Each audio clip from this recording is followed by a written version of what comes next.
उद्याच्या 30 तारखेला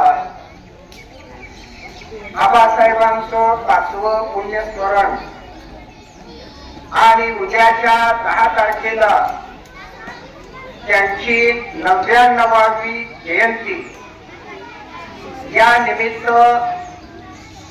या आठवड्याभराच्या कालावधीमध्ये आबासाहेबांनी या मतदारसंघाचं नेतृत्व 55-60 वर्ष केलं.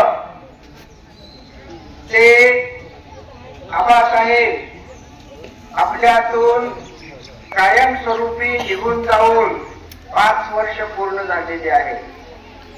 या आठवड्याभराच्या कार्यक्रमामध्ये त्यांच्या मतदारसंघात जे कार्यक्रम त्यांची एक आठवण म्हणून केले जात आहेत त्याच्यामध्ये रक्तदान शिबिर असतील, डोळे तपासण्याची शिबिर असतील, त्याचबरोबर वृक्षारोपण असेल, त्याचबरोबर लहान मुलांच्या शाळेतील लहान मुलांना खाऊ वाटप असेल, अशा प्रकारचे कार्यक्रम संपूर्ण तालुक्यामध्ये केले जात आहेत. त्यातलाच एक भाग म्हणून वाकी गावामध्ये या ठिकाणी रक्तदान शिबिराचं आयोजन केलेलं आहे. या रक्तदान शिबिराच्या कार्यक्रमाच्या उद्घाटन प्रसंगी या ठिकाणी उपस्थित असलेले आपणा सर्वांचे मार्गदर्शक श्रीदाबा एकतपूर गटाच्या जिल्हा परिषद सदस्य अल्लरताई आणि पंचायत समिती सदस्य गोडसेताई, या ठिकाणी पुरोगामी युवक संघटनेचे तालुका अध्यक्ष गोडसे, त्याचबरोबर या गावातील सर्व तरुण कार्यकर्ते, या ठिकाणी उपस्थित असलेले सगळे शेतकरी कामगार पक्षाचे सर्व कार्यकर्ते, शाळेचे मुख्याध्यापक, त्यांचा सर्व स्टाफ, या ठिकाणी सांगोला ब्लड बँकेनं रक्तदान शिबिराचं आयोजन केलेलं आहे. त्या आयोजनाचे प्रमुख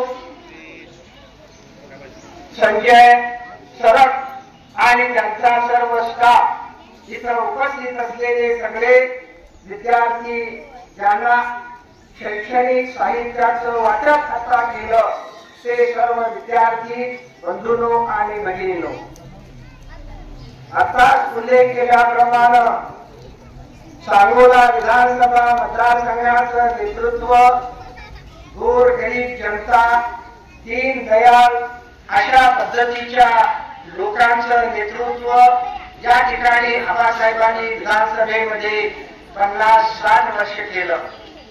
गोरगरिबांचे प्रश्न सोडवण्याच्या दृष्टिकोनातून त्यांनी जे प्रयत्न केलेले आहेत, त्याचबरोबर सांगोला विधानसभा मतदारसंघाचा जो विकास झालेला आहे तो विकास कधीही ही जनता न विसरेल अशा पद्धतीचा विकास आहे.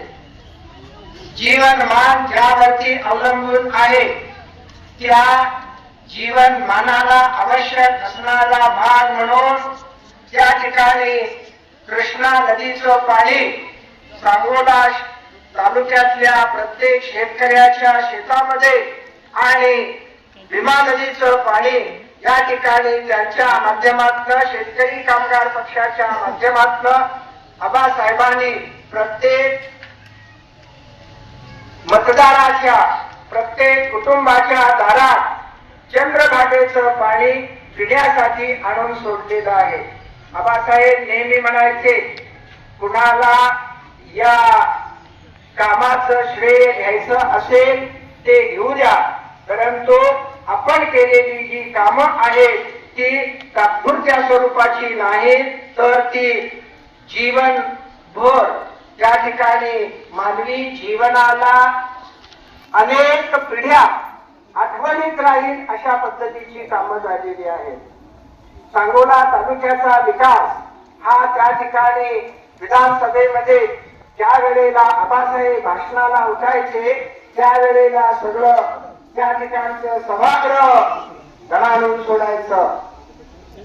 त्या ठिकाणी दुष्काळी तालुक्यातले आमदार आणि त्या ठिकाणी त्या दुष्काळात नेहमी त्यांचं एक वाक्य होतं, जरी आम्ही दुष्काळात जन्मलो असलो तरी दुष्काळात मरणार नाही, आणि ते त्यांनी सत्य करून दाखवलं. नेहमी आपल्या आठवणीत राहण्याच्या दृष्टिकोनातून त्या ठिकाणी कृष्णा नदीचं पाणी शेतकऱ्यांच्या शेतात आणि त्या ठिकाणी चंद्रभागा नदीचं पाणी हे शेतकऱ्याच्या दारात नळाच्या स्वरूपानं कायमस्वरूपी या ठिकाणी हे कार्य सतत त्यांच्या आठवणी म्हणून आपल्या लक्षात राहण्यासारख्या आहे.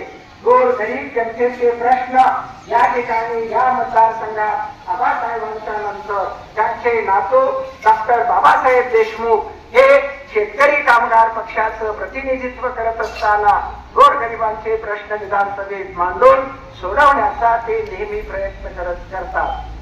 ते प्रयत्न करत असताना आपल्या तालुक्यामध्ये ज्या वेळेला 2 नंबरच्या दंड्याचा ज्या वेळेला सुळसुळाट चाललेला होता, विधानसभेमध्ये त्यांनी पहिल्यांदा एक आवाज उठवला की हे 2 नंबरचे दंडे हे बंद झाले पाहिजे.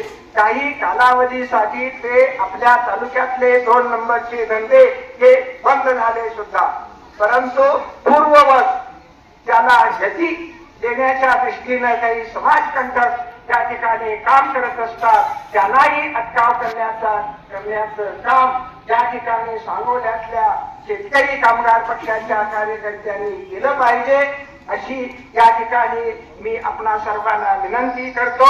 इथं मला निमंत्रित केलं, माझा सत्कार केला, त्याबद्दल संयोजकांचं आभार मानतो. विशेषतः या शाळेचे मुख्याध्यापक यांनी या मुलांना इथं शिस्तीत सर्व व्यवस्था नियोजन केलं, त्याबद्दल त्यांचंही आभार मानतो. आणि मी माझे 2 शब्द पुढे करतो. जय हिंद, जय महाराष्ट्र.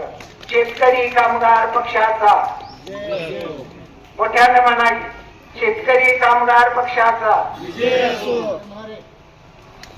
डॉक्टर स्वर्गीय डॉक्टर भाई गणपतराव देशमुखांचा आठवणी, त्यांच्या कायमस्वरूपी आठवणी लक्षात ठेवण्याच्या दृष्टिकोनातनं डॉक्टर बाबासाहेब देशमुखांचा मोठ्याने म्हणत नाही, या दृष्टिकोनातून आपण त्यांचे विचार पुढं चालू ठेवण्याच्या दृष्टिकोनातून अनेक असे उपक्रम राबवतो आहोत. या आठवणी कायमस्वरूपी आपल्या लक्षात राहतील असं शेतकरी कामगार पक्षाचं माध्यम आपल्या डोळ्यासमोर आहे. या दृष्टिकोनातनं या शेतकरी कामगार पक्षाच्या छताखाली हे जे उपक्रम राबवले जात आहेत, संयोजकांचे आभार मानतो आणि मी माझे 2 शब्द पुरे करतो.